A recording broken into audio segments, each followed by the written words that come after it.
Herkese merhaba arkadaşlar, kanalımıza hoş geldiniz.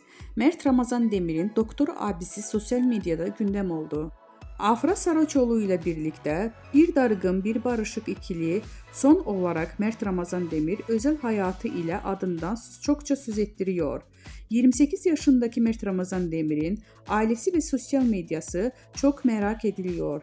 Demir'in doktor abisi ile Melik Demir ile paylaştığı kareler ilgi odağı oldu.